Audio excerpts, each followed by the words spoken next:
بسم اللہ الرحمن الرحیم الصلاۃ والسلام علیک یا سیدی یا رسول اللہ وعلی آلک و اصحابک یا نور اللہ۔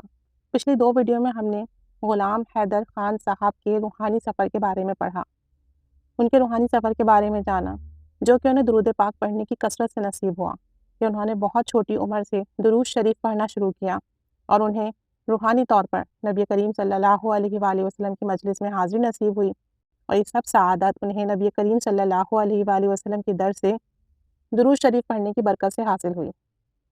مزید آگے ان کی زندگی کے معاملات دیکھتے ہیں کہ چودھری غلام حیدر خان صاحب ایک مرتبہ کراچی میں تھے کہ کمر میں شدید درد ہو گیا اور کوئی دوائی اثر نہ کرتی۔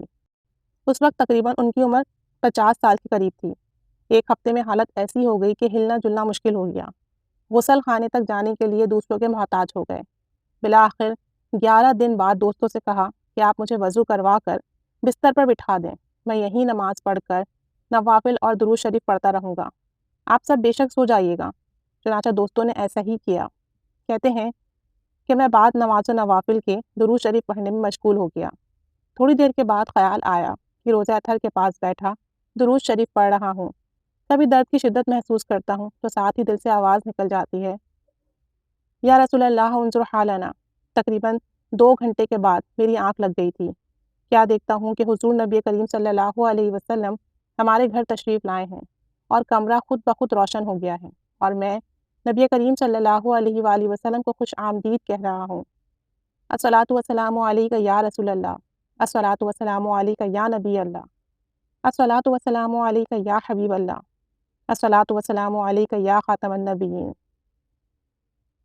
کہتے ہیں کہ میں نہایت ادب سے جھک کر آپ صلی اللہ علیہ وسلم کے ہاتھ چومتا ہوں اور قدمین شریف کو بوسہ دیتا ہوں۔ آپ صلی اللہ علیہ وسلم نے فرمایا، غلام حیدر، کیا درد نے پریشان کر رکھا ہے؟ میں نے عرض کیا، جی ہاں، اور کوئی دوا بھی اثر نہیں کر رہی۔ پھر آپ صلی اللہ علیہ وسلم نے میری کمر پر جس جگہ درد تھا 3 مرتبہ اپنا دست مبارک پھیرا، اور اسی وقت مجھے محسوس ہوا کہ میرا درد بالکل ختم ہو چکا ہے۔ اس کے بعد آپ صلی اللہ علیہ وسلم تشریف لے گئے۔ رات 2 بجے کے قریب میری آنکھ کھلی تو کوئی درد نہ تھا اور میں بالکل صحت مند تھا۔ میں نے خود وضو کیا اور دوبارہ عبادت میں مشغول ہو گیا۔ چودھری غلام حیدر خان صاحب فرماتے ہیں کہ ایک رات حسب معمول تقریباً 2 بجے جب میں نوافل ادا کر کے درود شریف پڑھ رہا تھا کہ ایک دم میرے کمرے میں روشنی ہو گئی اور پیاری سی بھینی بھینی سی میٹھی میٹھی سی خوشبو پھیل گئی۔ اتنے میں نبی کریم صلی اللہ علیہ وسلم چند صحابہ کرام کے ساتھ تشریف لے آئے، مجھے درود شریف پڑھتا دیکھ کر خوش ہوئے اور فرمایا، غلام حیدر، ہم نے تمہارا نام عالموں کی فہرست میں شامل کر دیا ہے۔ میں نے عرض کیا، یا رسول اللہ صلی اللہ علیہ وسلم، آپ کی نگاہ رحمت ہے، ورنہ میں تو پڑھا لکھا بھی نہیں ہوں۔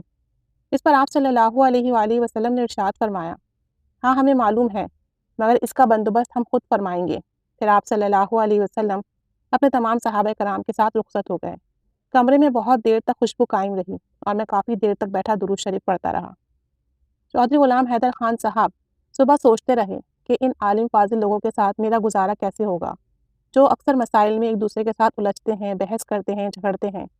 رات کو خواب میں نبی کریم صلی اللہ علیہ وسلم تشریف لائے اور ارشاد فرمایا کہ غلام حیدر، کیا پریشانی ہے؟ ہم نے تمہارا نام باطنی علوم کے عالموں کی فہرست میں شامل کیا ہے۔ یہ لوگ تو اولیاء اللہ ہوتے ہیں، مشاہدات و مسائل میں باہم اختلاف میں نہیں پڑتے۔ کہتے ہیں کہ میری خوشی کی انتہا نہ رہی، مگر دل میں یہ خیال آیا کہ مجھے نہ ظاہری علم سے آشنائی ہے، نہ ہی باطنی علم آتا ہے۔ اس پر نبی کریم صلی اللہ علیہ وسلم نے فرمایا، غلام حیدر، کیوں پریشان ہوتے ہو؟ علم کی جس قدر اور جتنی ضرورت ہوگی انشاءاللہ تعالیٰ عطا ہوگا۔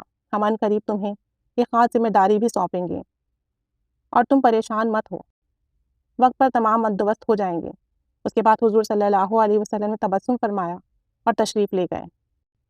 غلام حیدر خان صاحب فرماتے ہیں، ان بشارتوں کے 2-3 دن بعد حسب معمول آدھی رات کو میں درود شریف پڑھ رہا تھا کہ کمرے میں خوشبو پھیل گئی اور نبی کریم صلی اللہ علیہ وآلہ وسلم تشریف لے آئے اپنے تمام صحابہ کرام کے ساتھ اور ارشاد فرمایا، ہم تمہاری آدھی رات نوافل پڑھنے سے اور درود شریف پڑھنے سے بہت خوش ہیں، اور ہم نے تمہیں قطب العالم کا مرتبہ عطا کیا۔ میں نے درود شریف پڑھتے ہوئے کھڑے ہو کر نہایت ادب سے عرض کیا کہ یا رسول اللہ صلی اللہ علیہ وسلم، اس ادنا امتی اور غلام پر بے حد نگاہ رحمت اور عنایت ہے آپ کی، ورنہ میں اس قابل نہیں۔ نبی کریم صلی اللہ علیہ وسلم مسکرائے اور ارشاد فرمایا کہ ہم علم بھی عطا کریں گے جس وقت، جس قدر، جتنی ضرورت ہوگی۔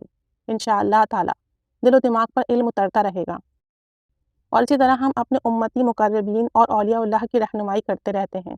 انہیں کفر و شرک کے مقابلے میں ہمیشہ غلبہ نصیب ہوتا ہے، اور یہ لوگ کبھی بھی مرکز و دین کے لیے شرمساری کا باعث نہیں بنتے، بلکہ یہ ہمارے مقرب محبوب امتی ہوتے ہیں۔ یہ کہہ کر آپ صلی اللہ علیہ وآلہ وسلم وہاں سے تشریف لے گئے۔